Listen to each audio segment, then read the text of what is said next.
I have to the fun of a weekly vlog now. The vlogs are weekly. First thing I would like to remind myself, so that's why I'm mentioning it. It's because like when my webcam has like usually I put like some type of tape above my webcam because I don't know, I don't like the idea of being spied all of a sudden. But like sometimes like the glue doesn't peel off completely and the quality of the video is horrendous because of it. Yeah, just a reminder for myself.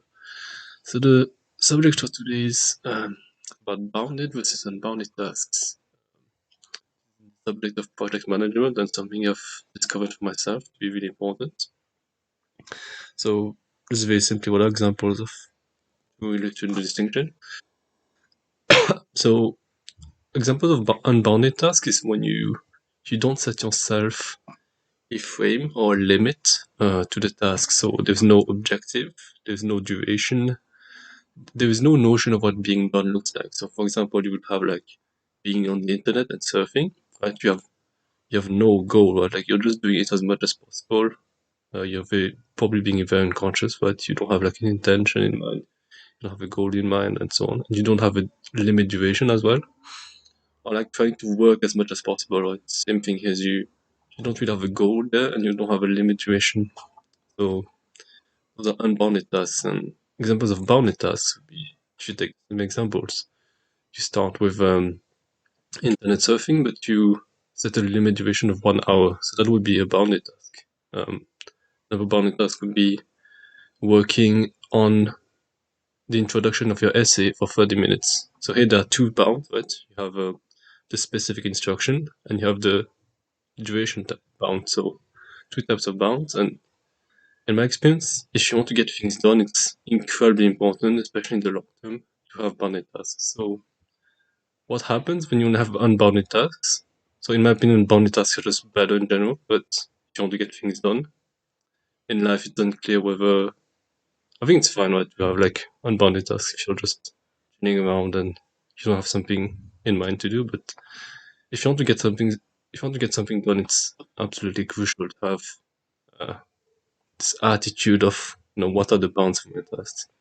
Because what happens, my experience when you only have unbounded tasks is that they're very draining. They don't give you a sense of satisfaction. And there's this phenomenon, I think it's quite common, but people never have a word for it. It's where you take your work back home, right? Like, so a lot of work nowadays are mental work, and as a result, people who come from home, they aren't in the mindset of their work. You know what I mean? Like they haven't exited their work, still thinking about their work. They still things they haven't been done and so on. And as a result, they don't really rest, right? So the entire point of bounded versus unbounded is allowing you to rest and allowing you to get a sense of satisfaction. And that's incredibly crucial if you want to do something long term.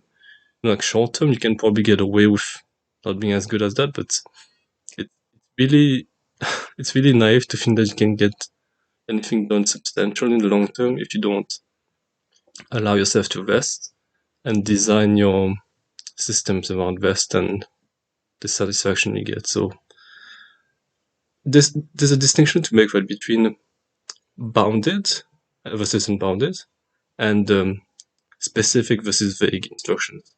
I kind of mixed the two at first, but I want to make a distinction now. So a specific instruction or vague instruction, this is about getting yourself to work, right? So you can be really vague or you can be really specific about getting yourself to work. For example, if you're trying to work on your essay, you could write work on my essay. That's a very vague instruction, right? You're probably not going to start writing the essay because of that, because of how vague it is. Big instruction would be something like open up my Word document, you know, uh, open up the first reference in my reference list and read for 5 pages. That's very specific. It's even more specific if you had like a time to start doing the tasks. So these are very common piece of advice given to people, for doing productivity. This is about specific versus vague instructions, but bounded versus unbounded task is about the limits. So the question here is about, it's not about how do I get started or what does done look like. It's about when am I in my task and when am I not in my task? So it's about the box, it's about the boundary. And again, the point is that it allows you to rest. It allows you to know when you're doing your task versus when you're not doing your task. And the point of specific versus vague instruction again, it's about getting yourself to work, but starting. It's a lot easier to start when you have a specific instruction, and it's about knowing what done looks like. What does achieve, what does a goal look like, and it's not always clear, right? Like sometimes you have to really make it. It's hard for me to breathe. I think I'm gonna need to stand up. Yeah, I think I'm just gonna stand up. Sometimes it's like hard to know what achieving your goal looks like, but like with specific instructions, you can be more precise about like at least chunks of it, right? Like that makes a huge difference. So in my experience, I would avoid vague instructions and unbounded tasks at all costs. Those are just inferior, honestly. There's no reason to choose one over the other. It's just that we unconsciously tend to go for we don't really go for them. It's just that we never learned the importance of that. So we just, some something I did when I was like in high school is like I had like a list of things to do, and I would literally just write like work on my essay. That was it. Like you can imagine how often I actually started writing on my essay, right? Because of how it's so vague and it seems like a huge, massive task. We don't even know how to get started. And that's really what you want to avoid. You want something specific, and you want something that has a clear goal, and you want something that has a clear bound as well. So goal and bound are not the same. I hope it's been clear what I mean by those two things. So yeah, it's I think that's a huge drain of energy. The the lack of bounded tasks. I think that's why a lot of people are tired. That's why a lot of people still think about their work when they're done. This is especially important because nowadays a lot of people work from home, right? And the distinction between work and home doesn't isn't as clear anymore. And even when you work in an office, you can still run into that problem where you get home and you're still thinking about your work, you still worry and you're still thinking about everything.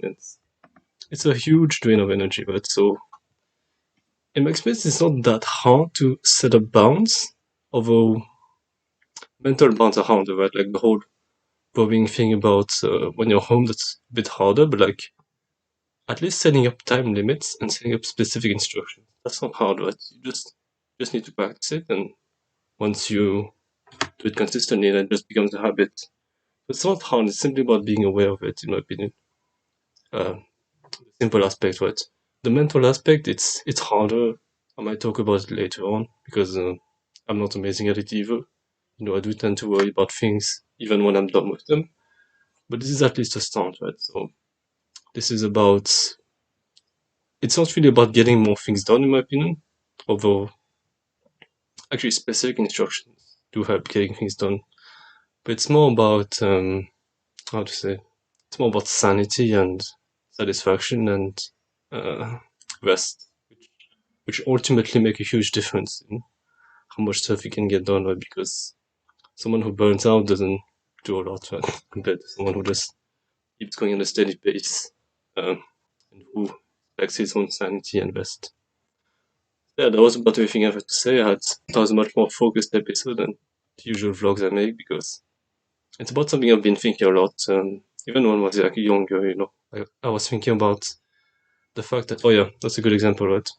The fact that distractions, they're completely unbounded, and that's designed by the website, right?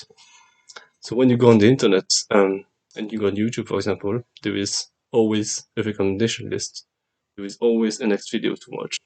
There is always like on and on and on, right? Like at least that's completely intended, right? Because YouTube wants to the the YouTube recommendation system is literally maximized for you to optimized rather for you to stay as long as possible. It's optimized to maximize retention time, and as a result, you always have a really interesting and you know dependent on what you like watching.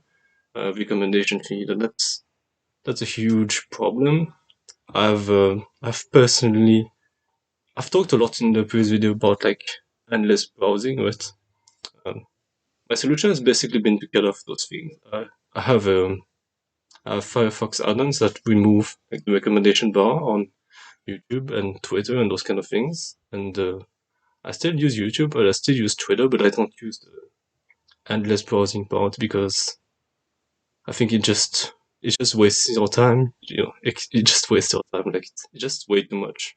No one needs to have an endless browsing. You know, like if you want to look up something, that you just look it up. You know, you don't need to get information that you didn't really ask for. In my opinion, at least that's the current part of my life. You know, maybe there are more parts of my life where I'll be more interested in like exploring stuff and getting to know stuff I didn't know about. But for now, I'm more focused about minimizing and focusing more my attention, getting better at focusing. So I mean that's a huge no-no. It's unbounded, endless browsing feed. I hope you found this video useful, and I'll see you next vlogs, which is next week. See you.